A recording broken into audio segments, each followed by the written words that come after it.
We're live. My headphones are almost on, so your echo will go away in a moment. The other thing I don't like about headphones is headphones and hats don't always play well together. And I've got my preferences.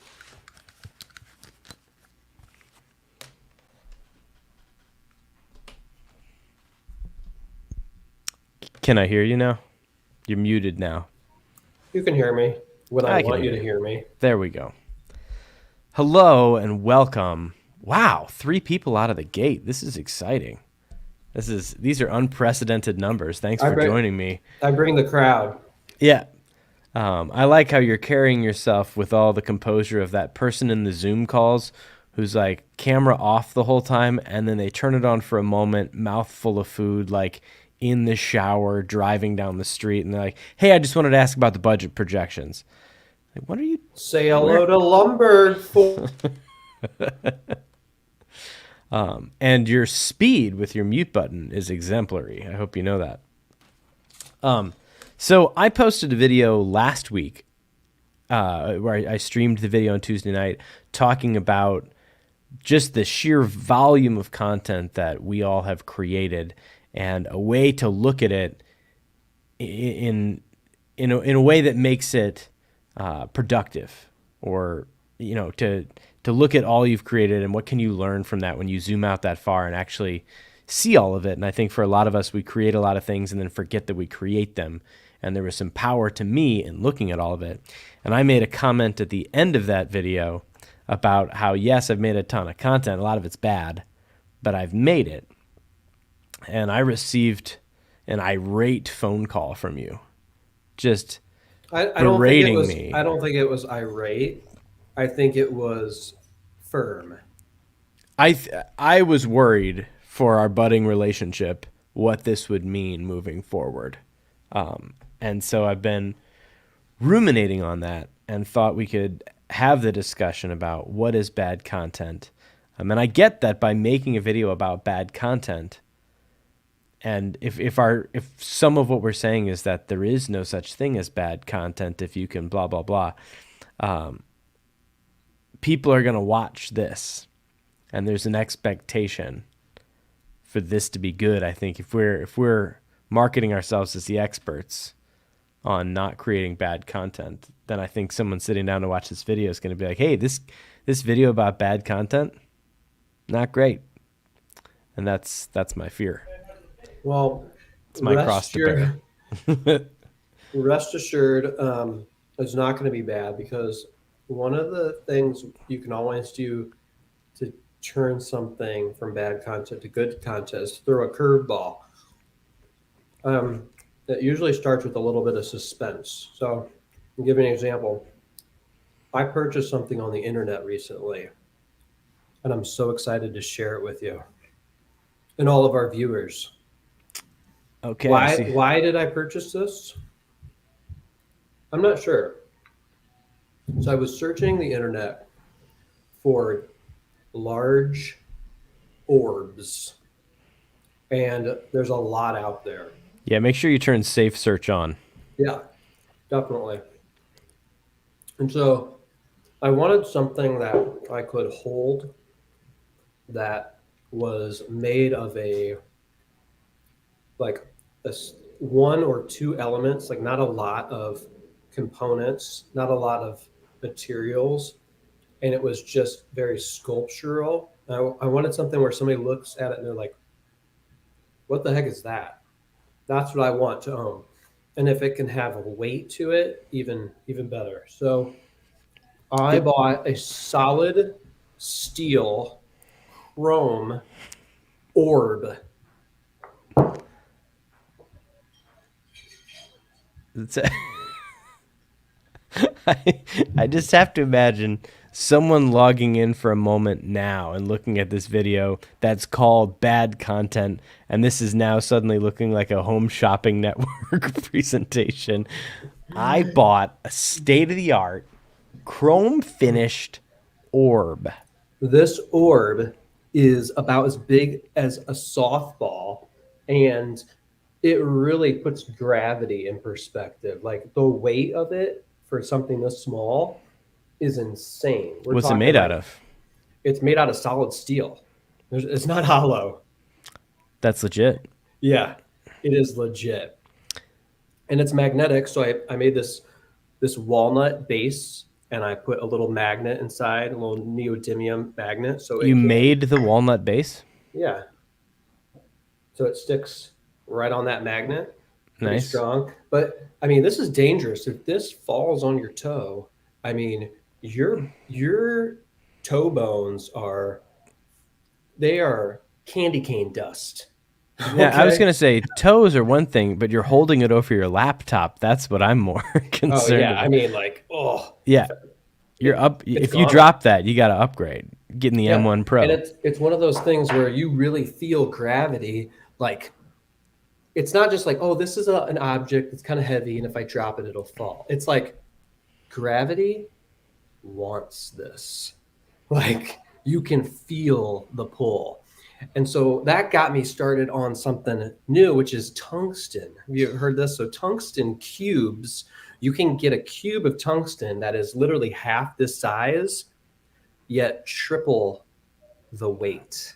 I've heard. I don't So think I've ever held tungsten, but you probably have, but not a solid hunk of right, I'm tungsten. sure in the world, in elements, in my confidence, I've held tungsten. So, I mean, if you want to go to www.tungstencubes.com or Dot biz. www.solid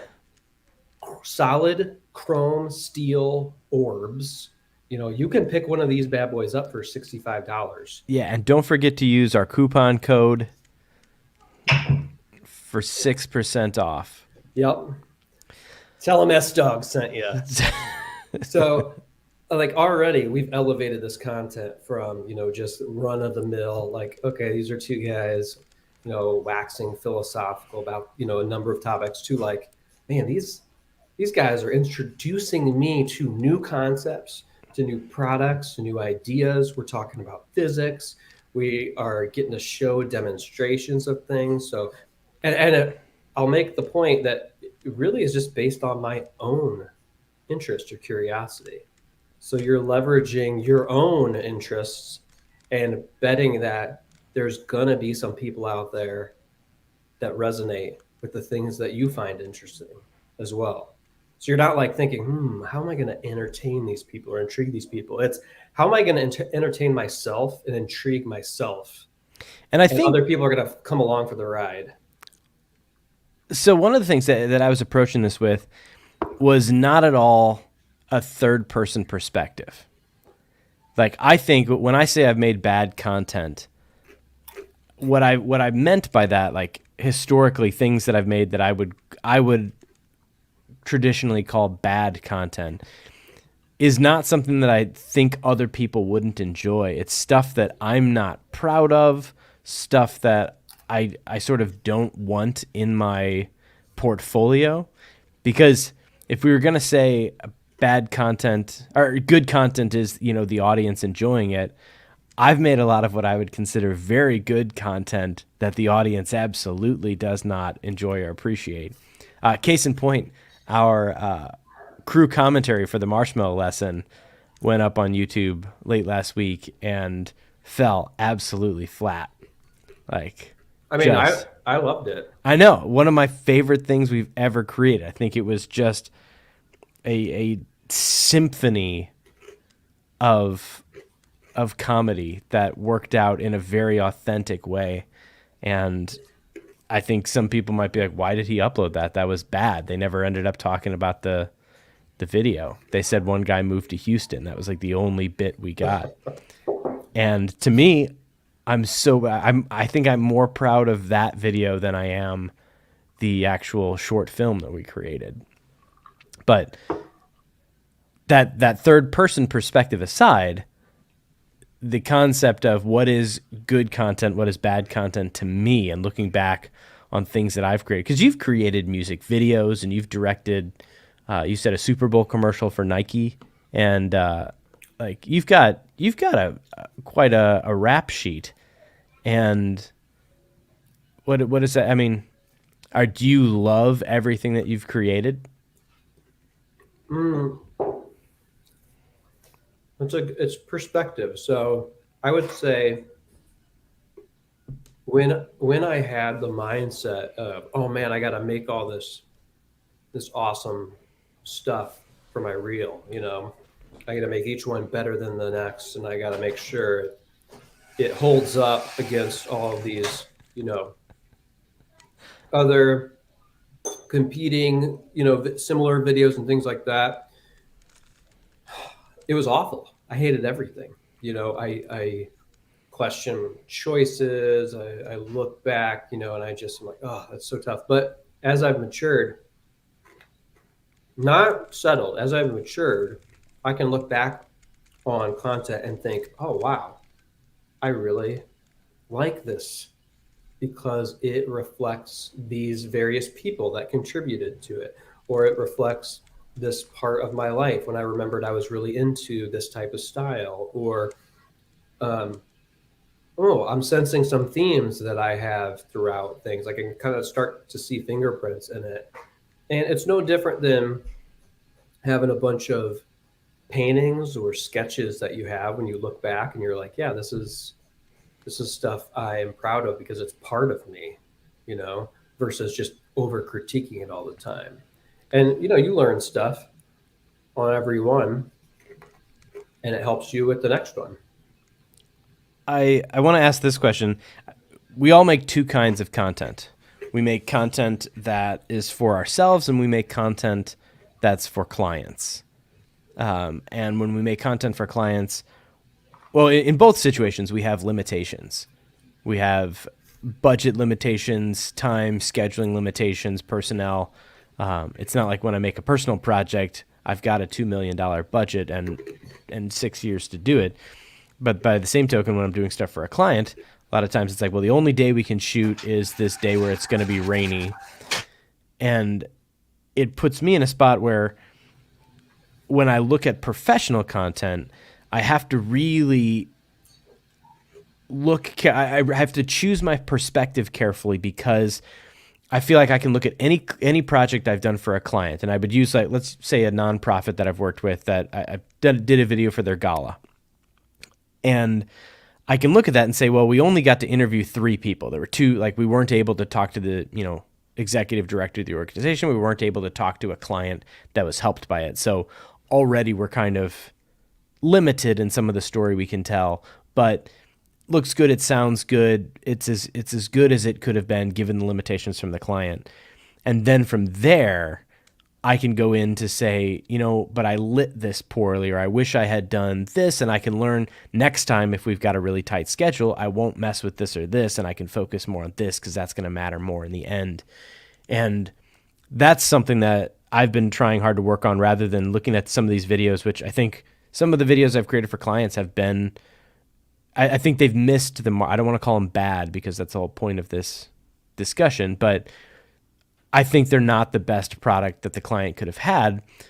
Most of that, I would say, is their fault with scheduling, or like we just didn't have access to the things we had access to. It was too tight of a timeline, too small of a budget. We couldn't hire multiple camera people, stuff like that.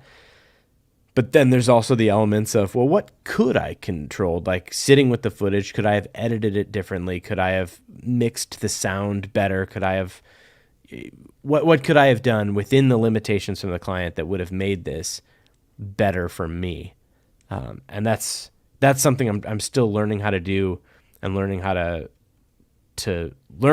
learn from that to move forward to the next projects. Do you experience a similar? Because I mean, you create content for, I don't want to dox you, but for your job, like you create, Yep. I create content for clients for a number of other companies. You create content for your employer.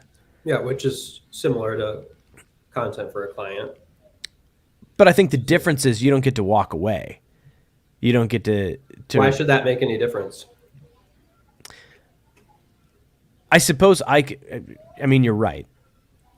I think I was thinking that my initial reaction would be to say, like, I can be more critical because it's a contract basis. I can negotiate. I can say, You just have this ongoing relationship with the same client. It's a Again, big, yeah, it's one big contract yeah. that, is constantly being evaluated on both sides, and, trying to create, like, I can improve upon things better because I get to have longer communication, but that's no different than having a 1 day client and a client that you work with for a month, on a project. It's always you're gonna be more in sync potentially. Would you say your projects, not would you say, how would you say the projects you've created for your employer now have changed or improved, if we want to use that word, during your tenure so far with the company? Mm,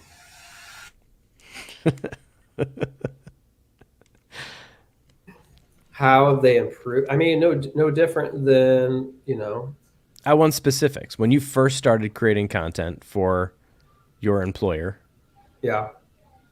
can we Um, say who your employer is? The 9 people that watch this? yeah, it's it's Artifacts. Furniture, Yeah, desks, office yeah. furniture, modern. www.artifacts.com. Tell them the Sean's sent you. Um, so, yeah, I mean, I think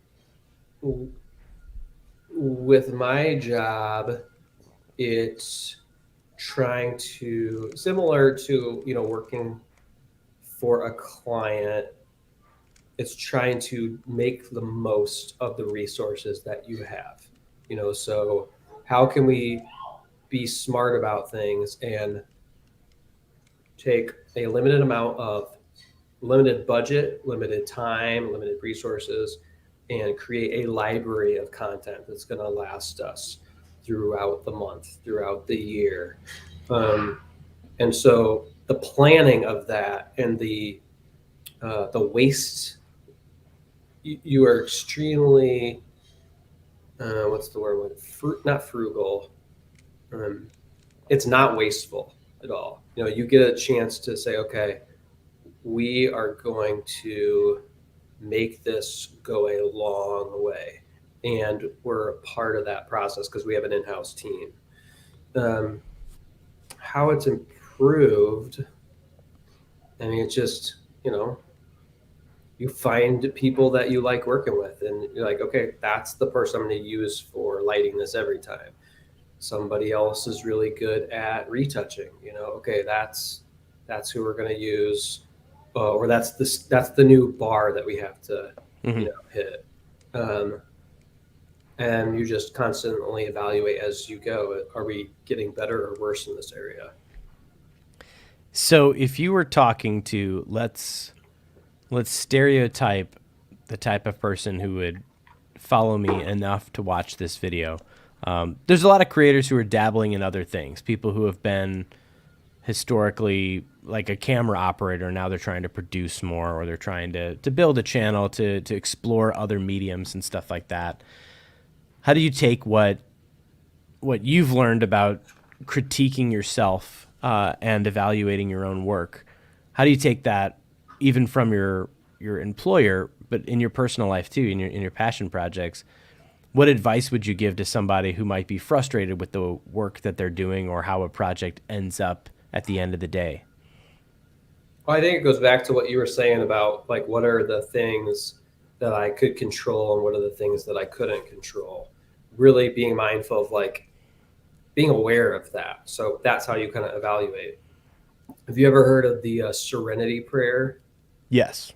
Okay, so the Serenity Prayer, while it's not for production, it's Will very you applicable. say the prayer though? Yeah, it's um, God grant me the serenity to accept the things I cannot change, the courage to change the things I can, and the wisdom to know the difference. So literally, just being mindful of that concept, like, what's in my power. Okay, let's do our best here. What's not my power? Okay, let's not beat yourself up about this. Maybe we just get, you know different help next time, or we just like there's nothing you can do. And then am I identifying those two concepts appropriately?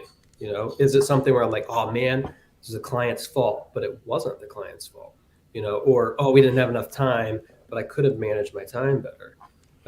Just taking the time to focus on that stuff, I feel like it makes it so simple to get clarity project by project. I like that.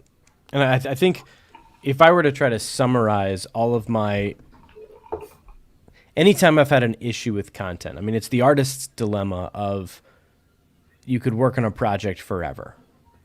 Like anything that you do as an artist, you could tweak it, you could change it, you could just keep working, take any project. It's up to you to decide as an artist when to walk away and say, well, this one's done. I'm going to start the next one. And because of that, because of the infinite potential to continue tweaking a project, so often I think the shortcomings of a project are when we rush things, whether we have to or not.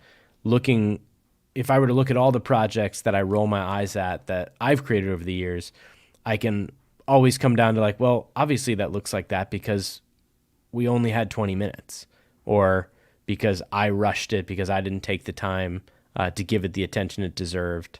Like I think anytime I get to work at my own pace and follow my instincts, I'm pretty happy with how it turns out. Anytime I'm either forced to rush things or due to a lack of interest or whatever reason, I sort of like I don't color correct something as much as I could have, or I don't tweak the audio as much as I should have because it's like, yeah, I did, let's go. And so I think that's where I come back to it a lot of times. Like, what is the lesson that I learned from this video that I didn't care for? Well, it's the same lesson that I learned from the one before and the one before and the one before of, hey, this could have been better if I had more time, whether I was limited by myself or by someone else. And also, like, if you know you don't have the time, how do you adjust for it? You know, do you have things where it's not like, okay, well, the quality is just going to take a big hit if I don't get this much money or if I don't get this much time? It could be, okay, well, the project is going to literally change into something else because we have less money and less time, but it's going to be something that's going to still work and be really appropriate for those two things, but it's just different, you know. So figuring out what does work and not saying, okay, well, I'm going to shoot for the moon here and try to make this incredible when really I'm just going to end up struggling because I planned on something for a bigger budget and more time when I had neither. If anyone watching this has watched anything else I've created, they've probably heard me talk about this, but pricing a project is one of the hardest things to do as a producer, but not really. It's really easy for me. I've got a spreadsheet. Everything is standardized. I know how much a project costs, and it doesn't vary from client to client, and that's how I'm comfortable working, trying to be transparent and fair of, okay, you want 2 camera operators? Cost this much. I don't care if you're Nike or a nonprofit. Like, that's how much I have to pay people. And one of the things that clients don't understand a lot of times when they're beginning these conversations, if they haven't worked with, if they don't have a relationship with the producer, is they'll ask me like, you know, how much does a 3-minute video cost? It's like, well, it could cost any, I mean, we could spend $4 and it'll look like a $4 video. We can spend $1 million and it'll look different and aim for the same goals. But one of the little things is like, if you've got, let's say using round numbers, you've got $1,000 to hire a camera operator. If you've got $10,000, you can either hire 1 camera operator for 10 days, and that allows you to capture a whole bunch of different things. Or you can hire 10 camera operators for 1 day, and that allows you to capture a completely different set of things for the exact same budget. And that's so often what I push back with on clients, with clients is, I don't care. What do you want it to look like? Where, like, I understand the limitations of your budget. It's if you don't have the money to hire 3 people, then we're gonna be, it's gonna be one person running around trying to get twice the footage, and it's going back to your point, it's gonna suck. Like if you want to capture this properly, we need 3 people. Otherwise, we're going to be wasting time and we're not going to get the shots that we want to get out of it. And you need to be okay with that if that's the decision you're making with the budget. So often it's hard to tell clients like, oh, I don't care. Like I'm going to make the same amount of money. I have my pre-production fee and my to bring me out to film for a day. If I bring a team of 10, I don't make any extra money. I still make the exact same. I don't care. But I want you to be, as a client, aware of the decisions you're making and how they'll affect the quality. Because I think given this whole conversation, I'm getting better at coming to terms with the limitations of a project. It's like, yeah, I knew going into this we wouldn't have enough time. We wouldn't have, the resources to get it. Do you know Yeah. that? Well, I think that you're right. I don't disagree with anything you said there, but it just sucks the way you said it. Like, it's so sad.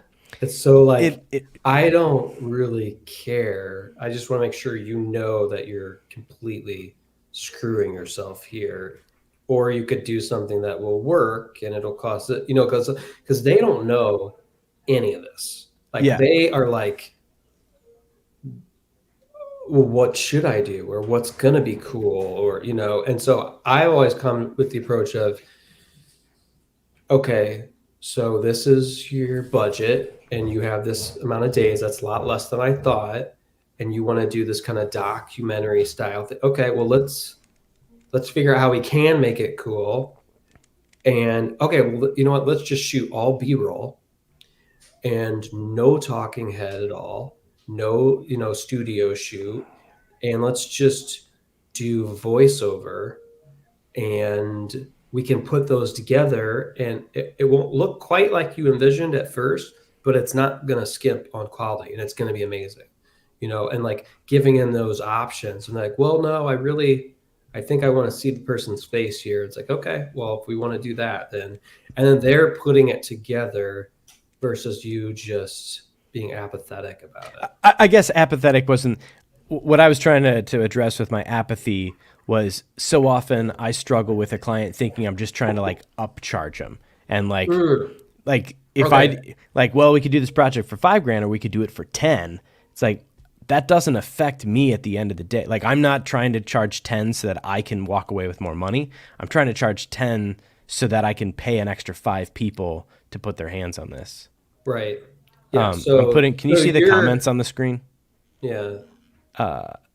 Rebel Tech, Justin, he's a audio engineer, just raised his prices and fine Good tuning his job. prices. Well done, sir.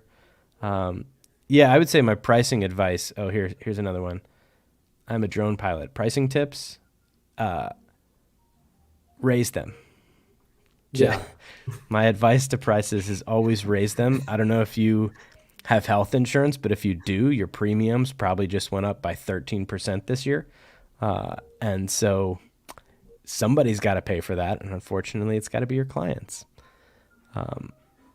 But yeah, drone pilot, I'd say pricing for both audio recordist, boom operator, and drone pilots can be tough because a lot of times you're working with a producer who has a finite budget in mind already. Like when I hire a drone operator, I know like, well, I've got $800 to hire a drone operator. And at a point, I don't mean to come back to I don't care again, but Well, you're naturally coming back to it. like if a pilot says like, well, I'm $1,000 a day, well, it's like, well, I don't have the budget to hire you then. I have $800 from my client. And if they were like, I only need 500, like my day rate's 500, I'm like, well, I'll give you 8 because that's what's in the budget. Do a good job. He's he's Canadian, LOL. Okay, I think you can get them in Canada too. It's www.chromeorbs.ca. And I mean, I don't know what the I think it's maybe a little bit more than, you know, US dollars, but solid buy. Yeah. X Stream Marine says yes, raise them. I'm assuming in terms of pricing. And this actually reminds me of a funny story. I just had to hire an audio engineer this week, and he told me his day rate, and my budget was like 10 times that amount, and I'm just not going to pay him that much money because he just didn't ask for enough. But a lesson he'll learn the hard way. Will he though? Do you know Jay Sweet? I I know him through David Pitt. This is him. Okay. And he's shooting the symphony thing with me in February. I was I hear doing good jokes. I things. was doing comedy. A sound audio guy. Do you like that? I see what you did there. I hear that. So if I were to force us to wrap up this conversation, oh yeah, Jay's a drone pilot too, and a father. Jay did. We did a video last year, a live stream of dads talking about their different dad experiences, and Jay was one of the dads that talked about being a dad. So go check that out. Link in the description. chromeorbs.biz/the And Sean. this is the 4-inch diameter. So they also It's a have good them- entry level model. Yeah, If they it's have your them first in- orb. No, actually, a good entry level. I think I went big. Right away. Is a 3-inch. I think a 3-inch is a really good, like, this is affordable, this is cool, and also it's not too much. But it's bigger than a medicine ball or like not a medicine ball, the little chime balls that you get. Zingshi balls. Yeah, it's bigger than that, and it's solid. So it's a good About starter. the size of a Rubik's Cube. Oh, that's a good size for the tungsten cube. Oh, That's what I would get for that. Yeah. okay. We'll if you're free next Tuesday, we'll just do a stream all about metal orbs. Hey, if you want to go into the comments right now and just open that up, like, would you want to? There we go. Would you want more content about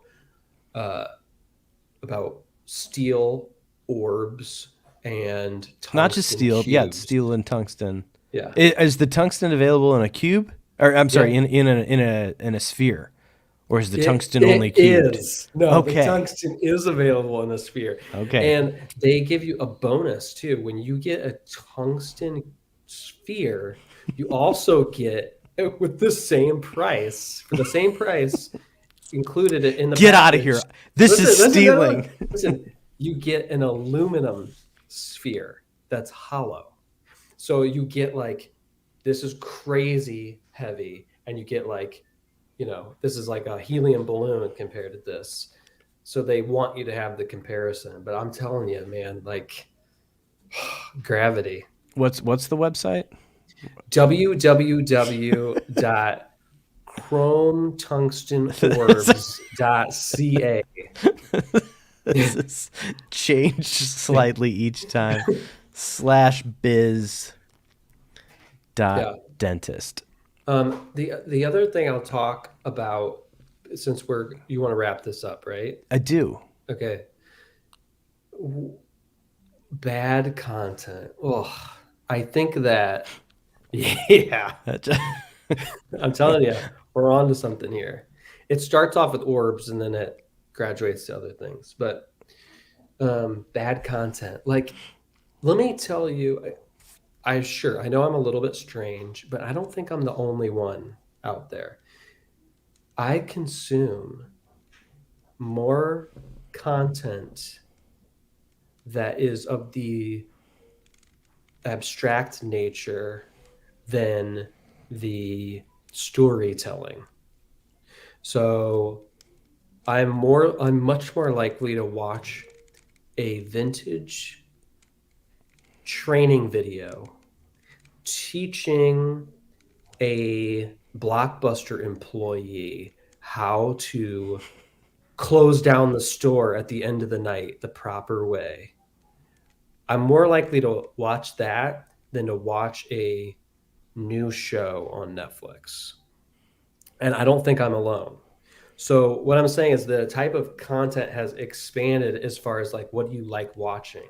So to somebody else it might be like, "Oh yeah, well that's stupid." But oh my gosh, I've always wanted to see the inside of this Mercedes and I've never seen it before. And this guy spends an hour looking at all the details inside this car, you know? Or another person says, "I'm going to just um, pretend to teach you French for 10 minutes, but I'm going to do it in this really wacky setting where you're like, what the heck is going on?" And there's, stuffed animals and there's confetti and there's all kinds of stuff.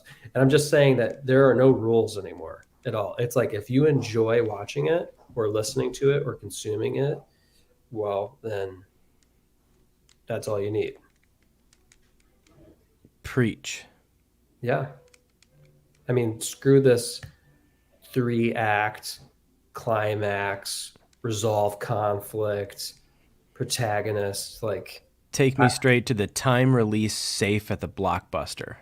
yes, exactly.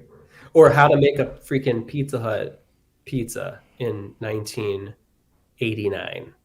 Like it's just what window into a new world that you don't know about do you want to look into? That's it. I'm into it. Sean, thanks for hanging out.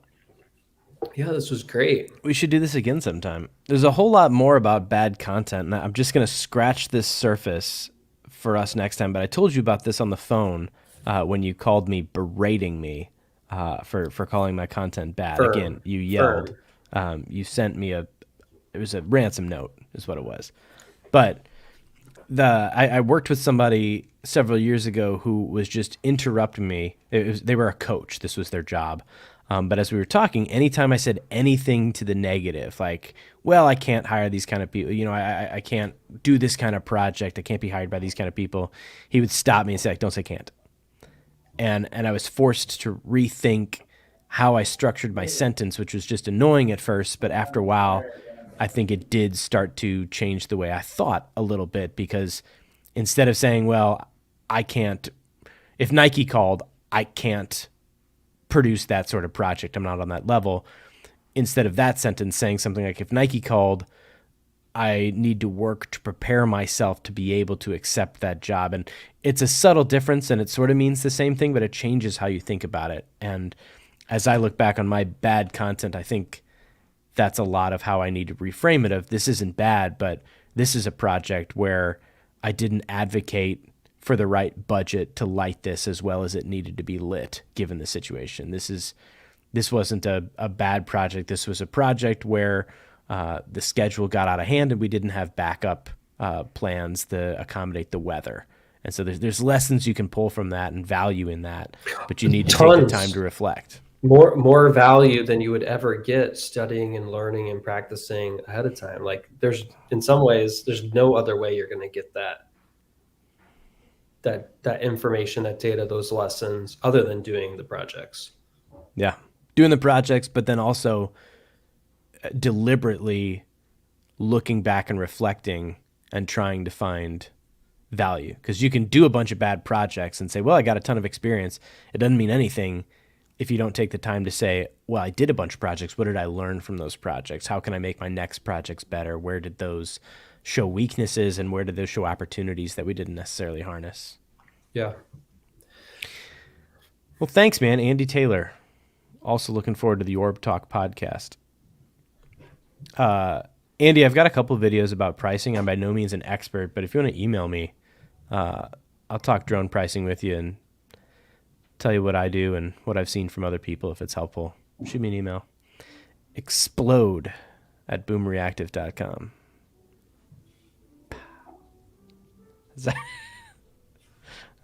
We're going to finish like this. Hang on. I'm just going to give you the full screen.